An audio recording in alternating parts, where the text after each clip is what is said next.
Uh, yes, hi everybody. Welcome to a new Rebalance talk. In this occasion with Mark Coeckelbergh, which is philosopher, and also with Andrea Ricci, which is the coordinator of the Rebalance project.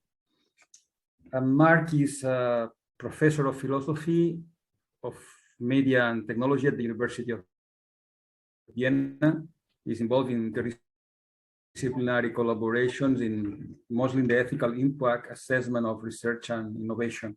He's a really interesting guy for us because he proposes to use the concept of time, process, and narrative to conceptualize artificial intelligence and its relevant impact on human lives and society. He argues that artificial intelligent processes and narratives shape our time and link past, present, and future in particular ways that are ethically and politically significant. We would like to discuss with you, Mark, mostly your future scenarios regarding technology and human life, particularly in transport and communication. So we expect to talk a lot of the autonomous vehicle, but not only in relation to transportation or communication, but more in general. So we are interested to know what is at this moment your thoughts about what social and environmental impacts we may expect, what consequences for human beings, for human condition of the evolution of technology. And at the end, we would like to ask you what kind of good society and good politics with technology do you imagine, do you like for the future, which is a question that you asked yourself in a number of articles, and we would like you to share with us your views of this question at this point. Let me begin by one question about the autonomous vehicles, of course. We know that most people believe that autonomous vehicles are better than vehicles that human beings can drive, because autonomous vehicles remove human errors. They are free from human errors. So we know that an autonomous vehicle is more useful, not only because it's more safer, also because it's more efficient, identifying the right path in each moment. So we can substitute taxi drivers and bus drivers by robots with much problem. And then the question is, why not substituting as well doctors and judges, since intelligent algorithms will assure full informed, rational, and objective decisions, free from the cognitive errors or flaws typical from human beings, like those, for instance, investigated by psychologists like Kahneman. This may happen, and the first question is if you believe this will happen like it or not. And the second question is what it means for a human being to live in a world free from human errors. Easy questions to begin with, Mark. Yeah, thank you for it. Yeah, it's a big question, and I think for me there is something problematic about seeing human beings and their capacities in terms of errors, in terms of not really living up to what is supposed to be the right kind of standards. Of course, human beings make mistakes, and they're not perfect, but to then say that machines are perfect presumes that emotional reasoning, for example, is by definition something that counts as an error, that is not good, and so on. And I think that assumption is problematic. I think emotions, of course, can be a problem, but emotions can also really help us to judge as human beings and to make a better judgment than if we would just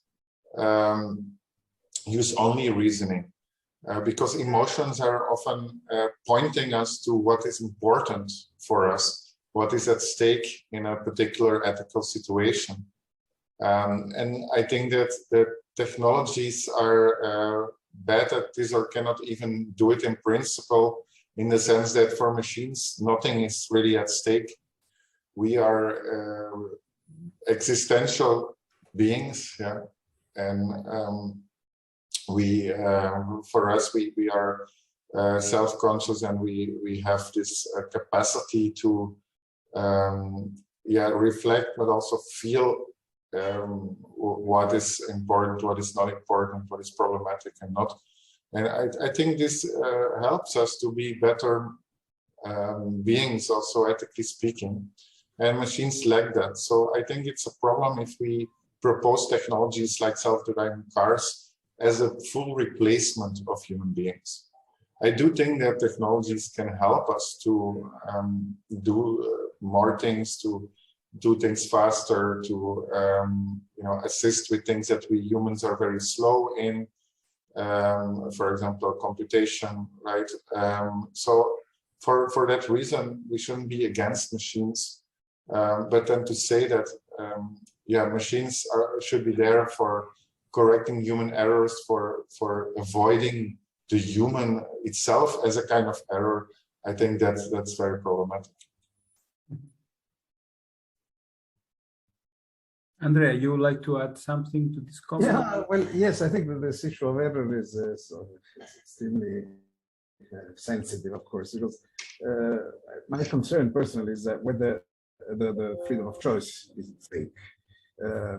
I always quote a friend of mine who used to speak about his own country, so I can quote him even if it's a nasty quote. He was a Swiss guy, and he used to say that Switzerland is a country where everything which is not forbidden is compulsory, which is a little bit of a nasty definition, but it conveys pretty well the idea that if you regulate everything in technology, clearly by many people is seen as the regulator of choices of behaviors, then you do run the risk, at least in my view, of threatening the freedom of choice.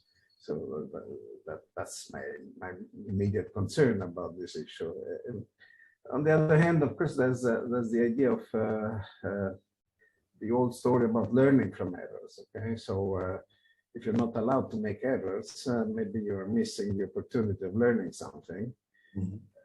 The answer to that from technologists would be yes, but the machine is learning as well. So they are learning by working. So leave it all to them and everything will be fine. I'm not sure about that. Yeah, I agree with you. I think that typically the ways that humans create knowledge of themselves is and of the world is to try things, to experiment, to improvise, and we learn from experience. And machine learning learns from a given amount of data. But these data represent also only a part of reality and also part of the ethical situation only. And so once we have human experience, I think it's a richer source of knowledge. It can also be historical, just like data can be historical, but it has this sensitivities for situational knowledge. It has also embodied knowledge. And so the specific way that we humans learn is unique and contains some knowledge that cannot be gained by machine learning. And again, because of that reason, I think it's good to combine both kinds of knowledge. I mean, we also cannot do everything a machine does. We cannot analyze so many data at the same time. In a very short time window. So I think we need both, but we definitely need this human experience, because in the end, from human experience also comes the human wisdom. Human wisdom is based on making mistakes, on trying out things. I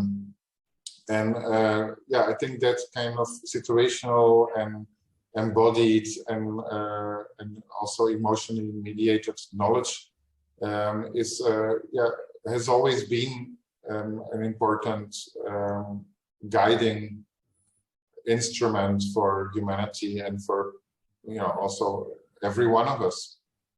So I think the future is in that combination of different types of knowledge and different types of decision making also.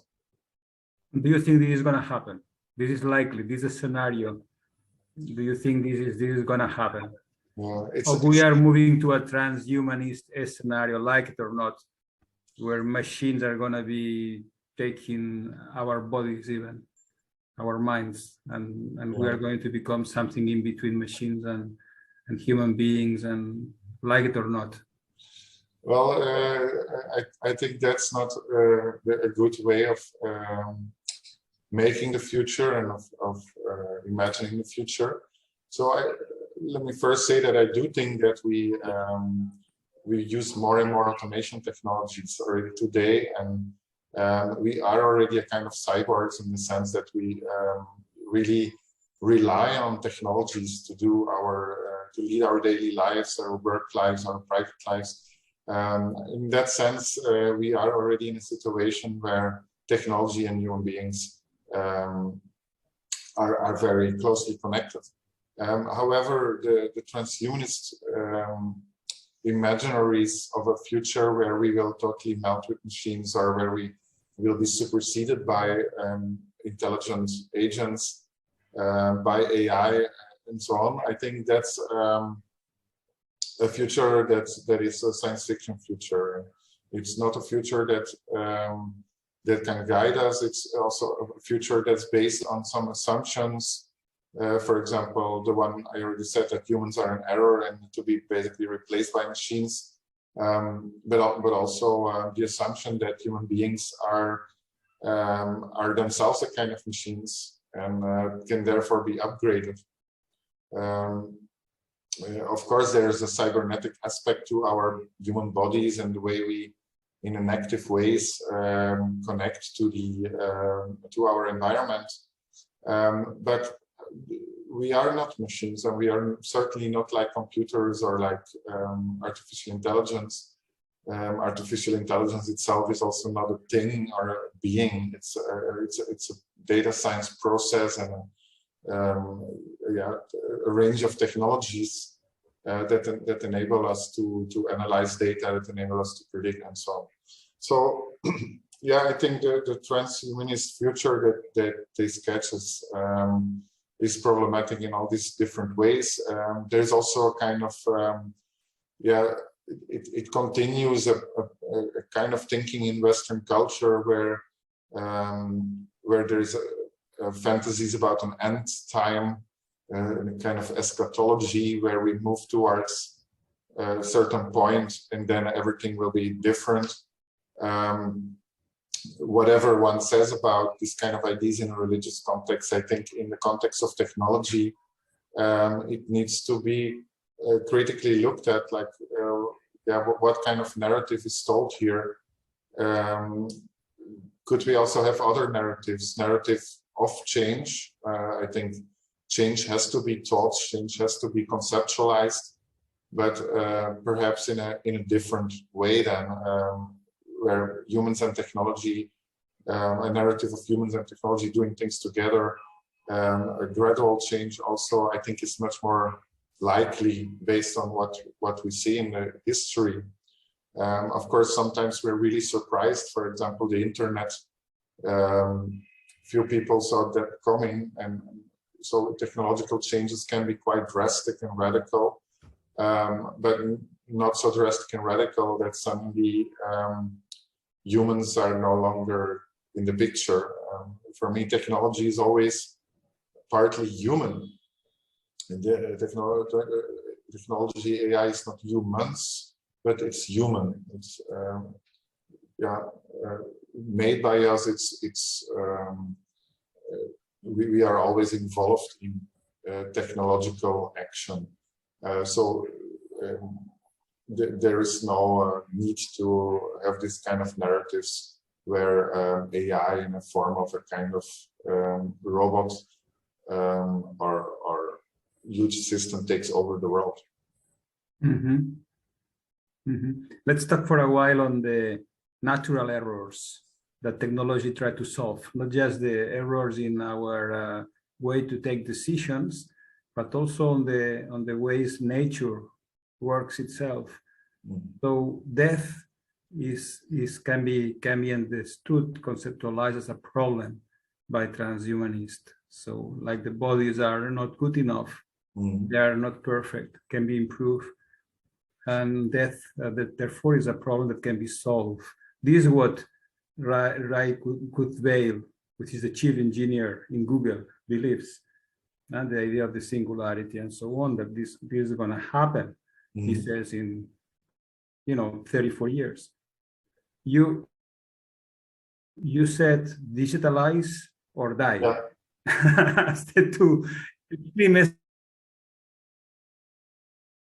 way or die. Yeah. That this is not a natural error, but a part of life. So maybe you can further explore this concept.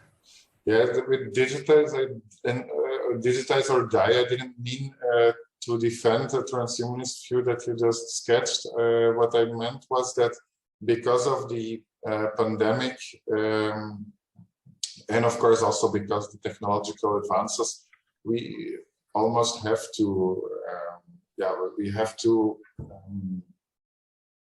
digitalize, because it's the only way to survive in a pandemic, to get an income, for example, to communicate with people. And also in general, I think that this digital evolution is not something that can or should be stopped. But the transhumanist idea is a very specific idea of digitalization, namely the digitalization of the human, where the human body is left behind and where the mind is digitalized, is transferred to a digital sphere. Again, I think we have very problematic assumptions in here. The assumption is, first of all, a normative one is the Platonic one, which says that the human body is a prison of the soul, is something that we are stuck in this mortal body, and we have to get rid of that. So then digitalization of the mind leaves behind the body and finally moves to a spiritual sphere, but spiritual understood as a digital sphere. Also, another assumption related to that is a Cartesian one, where you basically think of human beings as minds that are in bodies, but the bodies and the minds are separate.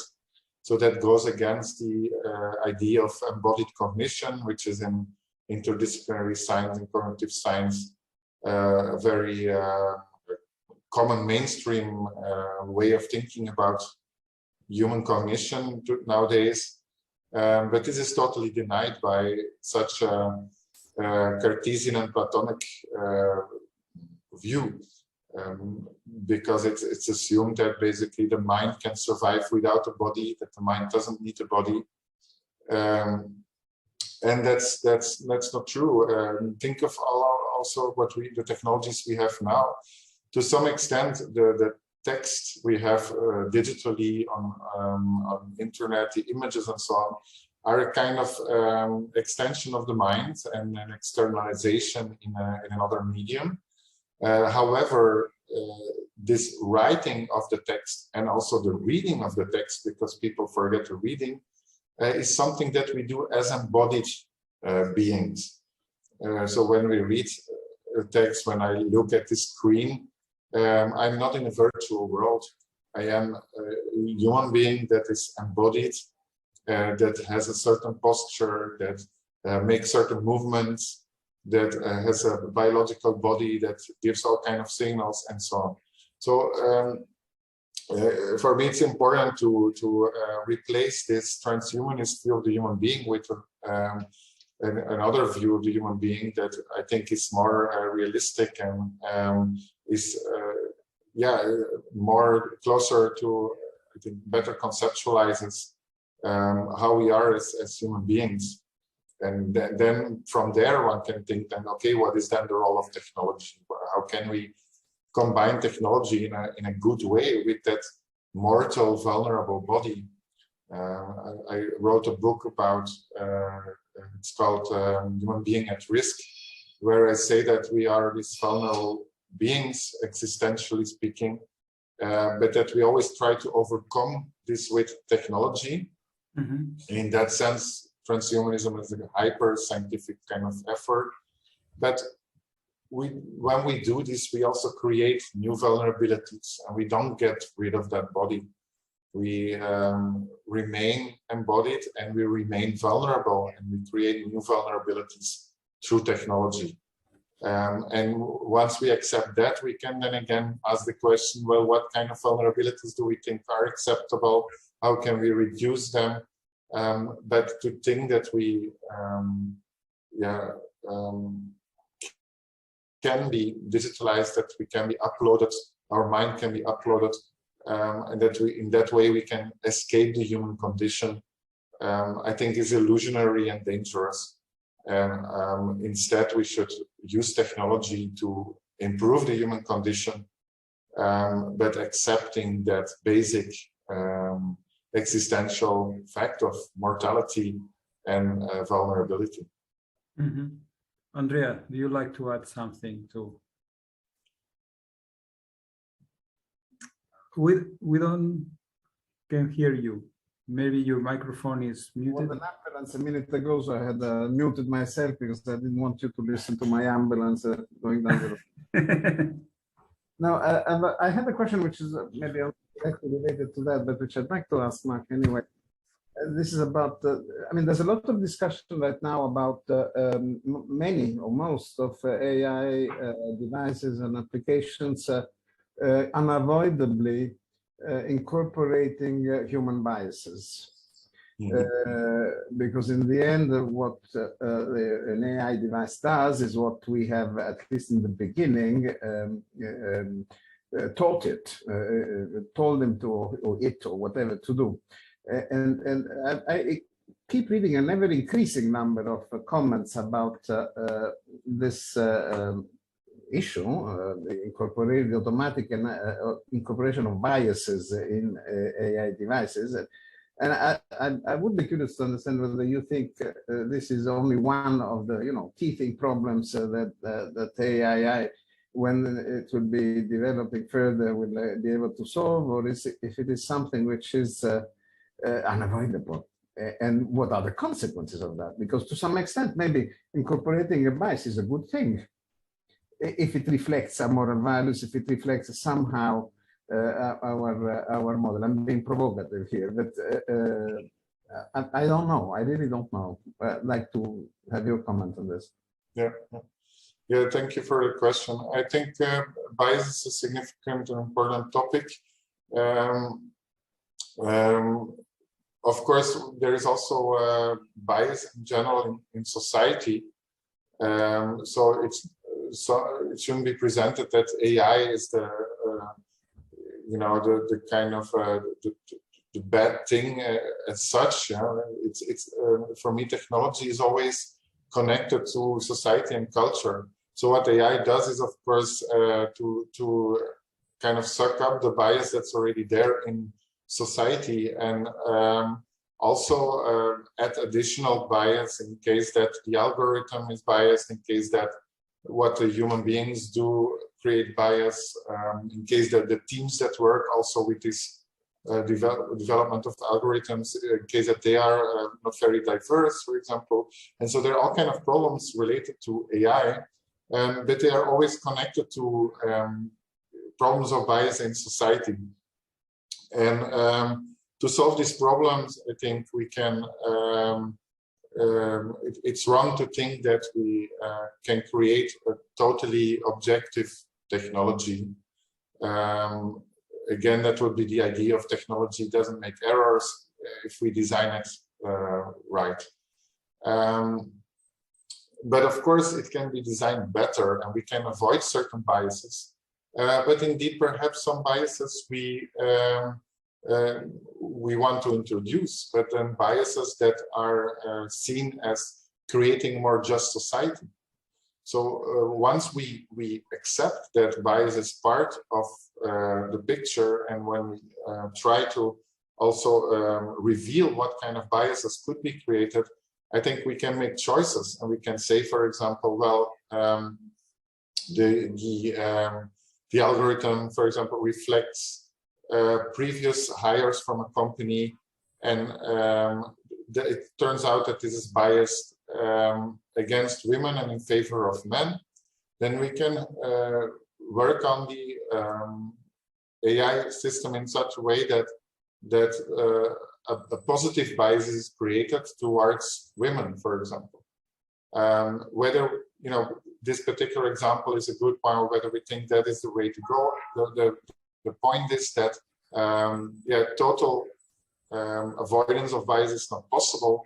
And once we are aware of the biases that we create or can create, have created in the past, we can do it differently, and we can influence also society in that way. For example, if Google would change its search function in a certain way that deals with gender biases, then the result would, could be not an objective state of affairs, not a neutral algorithm, but an algorithm that is ethically and politically active in a way. And we just need, as a society, as a company, and so on, we need to think about what kind of direction should we go there, what kind of ethics, what kind of politics should we make with our technologies, because we're going to do that anyway. So I think once we create with developers and with companies and governments more awareness about this, we can then have democratic discussions about what is for us justice, what is for us equality, and so on. And then that translate that to technology development. Mm-hmm. Let's move to cultural issues, because you have defined it, or you have described technology often as performance. You have been explored the romantic frame that helps us or determines our way of understanding and living technology. Mm-hmm. Even the ethics of the magician, ones you refer to. But we tend to see technology as something rational, as a product of science and business interests, and maybe the romantic view, the view of the imagination, the irrationality is needed, because sometimes, or maybe often, or maybe always, the engineers doing technology, they do that because of curiosity, because they like to do that, because they don't care of the meaning or the usefulness. Then some inventions then are used, others are not used, but the way of doing things is just for doing things. I don't know if you also agree with Hannah Arendt when she said that people that are doing things don't understand really what they are doing, so we have to forgive them because they don't know what they are doing, and we have to think on this not irrational, but this more imaginative and romantic way to understand technology as a pure human activity. Absolutely. It's a human and cultural activity, and I've tried to conceptualize in 3 different ways. One by using Wittgenstein, saying that technology use is like language use. It is embedded in activities and games and a form of life.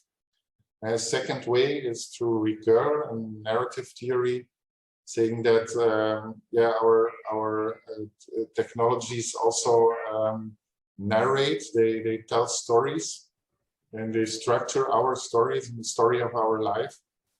And a third way is to say technology uses a kind of performance, and in that way it's a social activity, it's an embodied and kinetic activity, and it's an activity in which humans play a role, and in which technologies also co-write our scripts and our choreographies, what we do with technology. And so these three ways, which are in using word and things, technology, games, in the book I wrote with Russell Reyers about recurrent technology ethics, and also, of course, in Move by Machines. I think these ways show that that technologies are human and cultural activities, and the quote by Hannah Arendt, I think, further confirms this, because what we do with technology is not just this rational activity, it is a human and cultural thing. And that also means that we have problems concerning ignorance, indeed.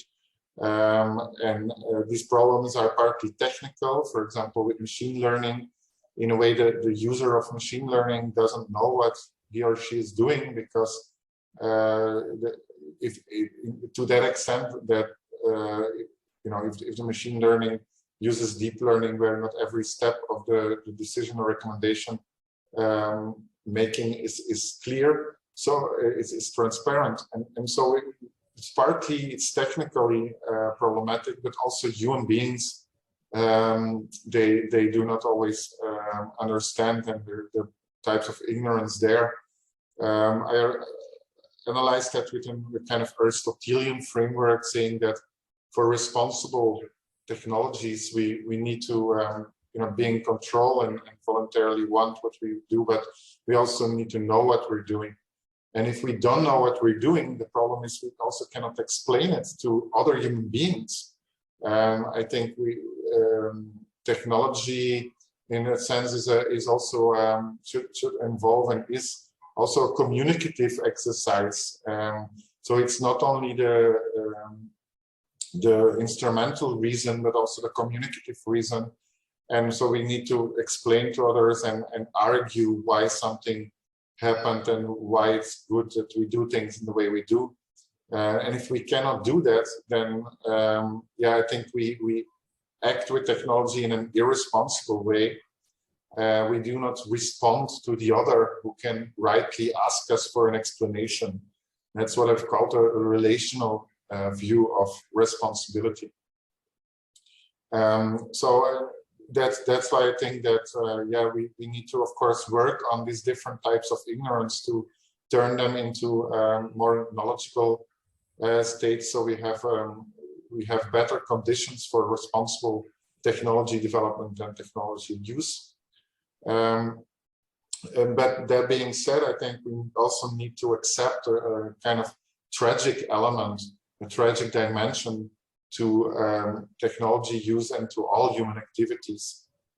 We can try to gain control, we can try to get clarity, but I think it's pretty sick to achieve a purity there, or want to achieve a purity there, because there is no such thing. Human lives are also always partly at the mercy of bigger forces than ourselves, at the mercy of what others do, what nature does, and so on.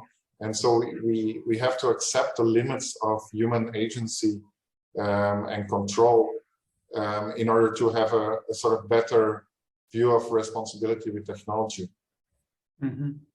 So personally, I learned there from the Greek tragedies. I think they are exemplary in showing, bringing out this kind of element. And I think in modernity, we need that kind of lessons. Andrea, what do you think? Yes, picking on this, well, I'm an engineer by training, so I have one of those famous biases, and picking on this quotation, I think that the important thing is not so much not to know what you're doing, but to be aware of the fact that you don't know it. There's a major difference there. I mean, you can, this goes back to, Mark, to what you were saying about limits. I mean, recognition of the limits and building upon the limits. If I may also remember an anecdote, when I was a very young engineer, that's probably more than 40 years ago, I had a mentor who was a very, I consider him very aspiring person. He was not an engineer. And he told me, look, whatever production process, you can divide it basically in 4 phases, you know, defining the objectives and then designing something that meets the objectives and then actually producing it and then controlling it. And if you look at the role of automation and of technology in general, it goes the other way, bottom up. It starts with the easiest part, which is controlling, because that's indeed fairly automatic and mechanical way. Then it goes up to with the robots and whatever else to the production step. And then we are, at the time he was saying, we are now entering into the stage where automation allows also to automate the design part. So what will be left out with is spending all our time on fighting about what we want. Is it still true, or even that last stage we are about to delegate it to computers and AI? Yeah, I would say, I mean, of course, I understand for practical purposes that people follow these kind of schemes. But if we look at it philosophically, I think there's almost a kind of Platonic design idea that first there's pure idea form, and then this design, this plan, and so on is implemented into the material world. And I'm interested in sort of in critiquing that by saying, well, there's a lot that is given.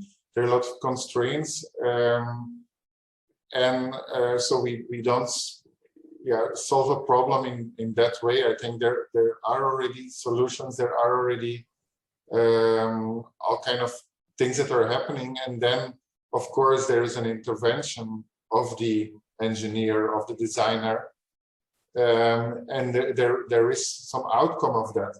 But I described this as a process as a poetic process, in the sense of a process of making, where the human being and also the ideas that this human being has is the human being is a participant in that process, and it's not necessarily the author, the full controller.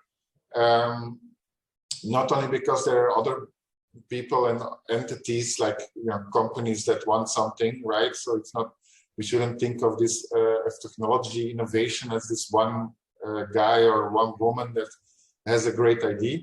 But not only because there are other people, but also because there's the material constraints. There is all kind of there's a whole world within which this kind of product grows also, and the ideas around it. So I use biological metaphors here and process thinking because I think that puts the human designer and engineer more in her place, in the sense that he or she is part of this process, is an important part of the process. But to draw such a clear line from this person with an idea to and problem solving, as it were, in the mind to a finished product, I think it's not it doesn't sufficiently describe this sort of richer, bigger process that is again more holistic, where there's all kind of meanings and material conditions and so on that play a role in that. And of course also a social context where there are certain givens, a society and a culture also. A product that's made in California will sort of carry a certain cultural aura with it, and if we use it in Barcelona or in Vienna, there is some potential for friction or some potential for not full congruency there. So yeah, I think once we understand innovation and technology use in this more holistic and process-based way, I think we get to another picture, and one that I think is potentially richer than just this very linear and more platonic way of thinking about it. Mark, what kind of human beings we are becoming in the technologic society? Because we have the model by Byung-Chul Han of the productive being, somebody that imposes itself, himself, herself to move fast, to do a lot of things efficiently, never is efficient enough, and keeps moving all the time, let's say, like companies which are competing against other companies everywhere, all the time, for anything. So it's a matter of being there before anyone else. And then we do this not running faster, we do this doing many different things one after the other, not finishing maybe everything, so we don't have a narrative of our lives. So this kind of human being, which seems to me close to the last man of Nietzsche, you know, somebody which is not very clever, but is happy and silly and and standardized, and follows kind of a standard life with similar desires of the other people. So do you think the kind of people we are becoming is well defined by these rather negative and pessimistic models, or do you have a more positive understanding? Yeah, thanks for that question. It's a very interesting one. There's a lot to say about it. I think it's true that there is a danger that technology infantilizes us, that it's always the claim that it makes things easier for us, and so it treats us like, you know, a child that is made happy by buying it an ice cream, and it tries to create human beings that are like that. I also think that we are living in a society that emphasizes competition, at least here in Western societies. So it's the way that technology and society go together creates this feeling of speed, this feeling of also the feeling of not being enough. I've just written a book called Self-Improvement Technologies for the Soul, and it's very much about that we are made to feel anxious that we are not good enough. Günther Anders, you know, to come back to the time of Arendt, and he was of course related to her. Günther Anders said, like, the technologies are too beautiful and perfect, and we feel bad. We have a Promethean shame, as he called it. In the book, I criticize, I don't take up Anders, but I criticize this idea that we always have to be better. And of course, under a capitalist system, it means better workers and better entities to be exploited for our data. So yeah, this kind of beings are created by technology, beings that are not, on the one hand, the childish beings, are also the beings that are never happy with themselves because they feel the pressure to work harder, to perform better, and so on. So we are in this kind of crazy split between these two different personalities and beings. And I don't think that this is a necessity. I think that in contrast to Jacques Ellul and other people in the past who were quite pessimistic about technology, Heidegger to some extent, but not necessarily.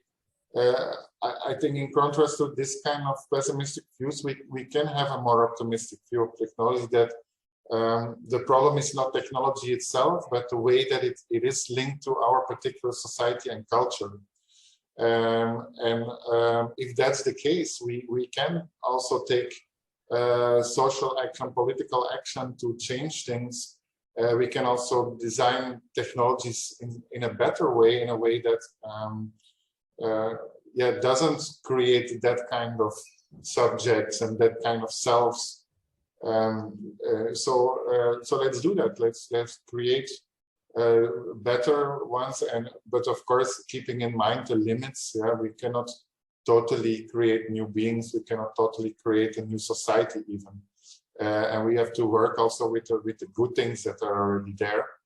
But this is the direction that I'm thinking. Mm-hmm. Andre, I think you tend to agree with that. Yes, well, there would be plenty of things to raise here, but if we talk about competition, I'm not against competition, the principle of competition, and of course it's impossible not to recognize that the important role of technology in serving competitive objectives. The main question again is competing for what? And I think here we have to face the fact that there is a fundamental flaw in the current socioeconomic paradigm, which is deeply embedded, even unconsciously in most of us, and we're competing for efficiency, productivity, for profit. So what we do with technology rather than technology itself. On the other hand, there was also an interesting comment made recently by prominent philologists. Can you say philologists? Philologists? Yes. Who was commenting about the difference between innovation and progress. And this was very sharp. It was very clearly said. It said we now are all enthralled with the idea that everything which is innovative is good. But that's not true. There's plenty of innovation, which may be very new and recognizable and such, and can allow to make companies a lot of money because simply the fact that it's new and we're pursuing it only because we can do it. But it doesn't mean it's a progress. It doesn't mean it has a visible and measurable advantage for society as a whole. So this is a very simple concept. I'm even almost ashamed to put it on the table, but I think it is something which is not well understood and somehow translated into a change of paradigm, both at the individual level and more importantly, probably at the level of the socioeconomic paradigm, which is dominant now, which is a completely different thing. Mm. Yeah, thanks for these comments. I agree with you. I mean, competition in itself is not bad. The question is what aim. That's true, and also to, I would say, the extent of the competition. I mean, I think there needs to be a balance between competition and solidarity and so on, and other values. Yeah.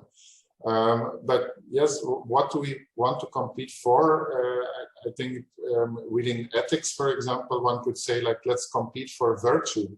Let's try to be the most virtuous persons, and let's try to develop technologies that enable us to be more virtuous, and who can then be the best make the best technologies. So I think that's a more positive view. Of course, there the problem is that sometimes there can be only virtue signaling, that you, for example, in a more American society where you show how good you are, we have to always show, and that's also a pressure, and it's not always doesn't always mean that there is a sort of more sustained virtuous development. But so this is a different discussion, but in any case, I think we can have a positive competition for the most ethical technology and so on. And I think especially in Europe, we can do that. We can we have the right kind of culture for pushing that, and in that way competing. Yeah? And so that is, I think, a good kind of competition. The idea of progress is very true. I mean, it, one should criticize that, and one should ask again, what kind of progress do we want? And if it's the kind of progress that also in transhumanism, but also in modernity, where all the old is seen as bad, and the new is seen only as faster and more efficient, and so on. I think that that is indeed problematic, and I think we should make a difference between the desire of engineers and scientists to play, to find something, to invent something, and so on. I think that can be very useful, but one should not justify that by saying like, yeah, it's going to be necessarily better for society. So we could split the two. Yeah, people should absolutely experiment and play and make things, but we should have a discussion together, like not just engineers or not just politicians, but about like what kind of technology do we need as a society. And I think more and more engineers also and scientists understand that this ethical goals and that this is important. So I'm optimistic there that we can do that, that we can have more and more sort of development of good technologies for good societies. I think that those in the technology world who are leading now, that more and more people understand this. Mm-hmm. So Mark, if I'm not simplifying, or if I'm simplifying, you correct me, but I see you position kind of a middle ground between the transhumanism, the idea of the interest and the idea of optimizing processes and pushing things to the limit, or the primitivism, utopia of back to the forest or back to nature, or back to kind of regressive idea of the past. I think that by reading you and listening to you, you talk a lot about good life, about ethics in the sense of values, such as you mentioned in this conversation, solidarity, so respect. We can add prudence or tolerance, dignity. So in a way, I think you are close to, let's say, Michael Sandel when he talks about against perfection, or McIntyre, or Taylor, even Richard Rorty. Do you feel comfortable if I put you close to these other philosophers, let's say? I do. I sympathize with pragmatism. My own source there is John Dewey, who very much argued for democratic politics and education, but also had some interesting ideas on ethics, pluralist ideas, and ideas that don't see ethics as in a fundamentalist way, but try to have a more experimental and situational kind of ethics. I also sympathize with more communitarian approaches. I think they're right to look also at ancient Greece and so on to see like what's happening there. The only danger there for me is that I also don't. Yeah, that it can get too romantic, yeah, too much primitivist, as you call it, and also that basically we cannot just transplant ideas from that time and that context, the context of a Greek city-state, a polis, to contemporary nation states or global problems. And so for me, a big question which has not been solved yet and which requires much more resources also in political philosophy, but also in philosophy of media and technology is how can we still use some ideas like virtue, community, and so on in this global context in the modern world that we have today. So I think we need a lot of creativity there to take the good aspects from these ideas, but still then see what can we do now with them. And I don't have the big answers there, but I think that there is a source of inspiration that we should tap into. Also, intercultural dialogue and learning is very important. I think we need more. So if we don't like the kind of culture that we have now, or if we see at least partly some fundamental problems in it, we can also take inspiration from different cultures and in that sense also cultures that have still some pre-modern aspects, for example, and see how they deal with the world, with each other. How what kind of worldviews they have and so on. So yeah, in that way we can try to find an alternative, because we cannot just out of the blue create something new. We always need to relate somehow to the old. And then the question is, what is then the source for our inspiration? Because otherwise, if we don't do that, we have the blueprint model, the social engineering model that we had in the 20th century, where totalitarian regimes on all kinds of sides of the political spectrum were trying out that idea to start from zero, to leave no stone unturned. And I think that's a very dangerous idea, and we need to approach things in different ways. I think we should by now have learned that lesson, and try to see in the given what is interesting, and look beyond our present time to the past and to other cultures. Andrea, please. You are almost. I mean, the basic thing is that I fully agree with everything I've heard from Mark in this last part, and I think really the key word that you mentioned is community here. And if you somehow link this to the original question, Andrea, you asked about, what does it mean going back to nature? I think that what we're witnessing, I think all of us know people who have, left the city and went back to somewhere else. The big thing here is to understand whether they're doing this in the spirit of the recognition that nature can give them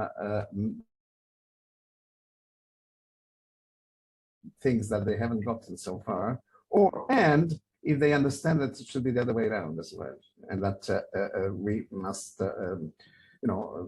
develop a stewardship of nature, which is why I was referring to your keyword community in the very global sense, a community not only of humans, but of all living species and beyond. I'm quite optimistic. I think we can interpret some of the movement we are looking at in the right sense. I think there is a growing awareness and motivation of people to go back to nature, not only because they want to enjoy nature, but also because they understand that it's vital for humans to contribute to the stewardship of nature, and then there is a positive feedback. So let's hope I'm not being too optimistic. Thank you very much. Now the last question, Mark, because we are just about to finish. Perfect. And the question could be kind of summary of the conversation. So we would like you to explain to us in the time you need, what kind of good society and good politics with technology do you want, or do you would like to happen in the future? What positive scenario, what vision do you have to inspire us? Well, I learned a lot from other philosophers, and what it kind of, for me, an important idea that connects some of these philosophers is what I call a relational view of human being and of the world, and that means a more social view, but also one that, to pick up the previous comment from Andrea, that deals with the natural environment in a different way, so relates to nature in a different way. I think that's very, very important. So once we have this different way of thinking, then a lot of other things follow from it. We see technology in its social cultural context. We see others not necessarily as barriers or competitors, but also as partners in a larger picture and movement towards this more ethical and better world. And I think if we take that attitude, we can also through taking a different relation to nature, live on this planet in a different way. And I'm also very optimistic there, because I see that a lot of young people support these ways of thinking, and that they also really want also political change, because it's not enough to have a philosophical idea. One also needs to do things, and I think philosophers can contribute to that too, by using their, all their capacities of reflection and thinking, not only to think about, what world do we want and what is the ethical, but also more about the how should we do things. I think philosophers can, together with engineers and scientists, think about like how can we change things, and then finally the who question, the question of politics and a social, can we have, if we think in this more relational way, can we have a more inclusive world where also, for example, sentient animals can be included, and where technologies can be seen as not separate external things, but as human things that are part of our performances. And if we take that kind of more relational and inclusive view, I think that's that's going to help us to find out, and we will have to, like always, we will have to try out an experiment. I think it would be wrong to ask from philosophers or scientists, for that matter, like sort of fixed solutions. I think that's also a problem with transhumanism, the solutionism, this technological solutionism. Instead, we need to recognize the limits, and we also need to, let these solutions and directions grow, and without immediately controlling or implementing them, but also give that space to humanity at large, but also to concrete people to try out things, and to work together for a better technological future, but one that is not going to be the singularity, but one that is there is one in the making, that is poetically created in a process where humans and non-humans participate.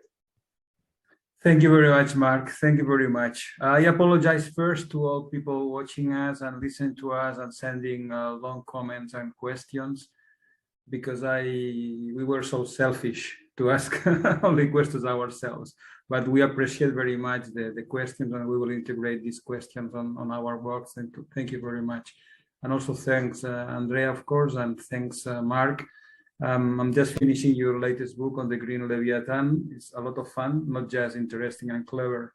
I enjoy a lot, and I recommend a lot, because it's really pedagogic in a sense, really, really easy to read and deep on the ideas. And I'm anxious to get your latest book on self-improvement, but apparently it's going to come in a number of months. So July or August is going to come. I finished the proof, so I hope it can come earlier. But I already bought it, so I'm anxious to get it. Yeah. Thank you very much, Mark and Andrea. Thank you very much for the questions. Also, Andrea, nice to talk. Was a pleasure. Thank you, Mark. Goodbye. Goodbye.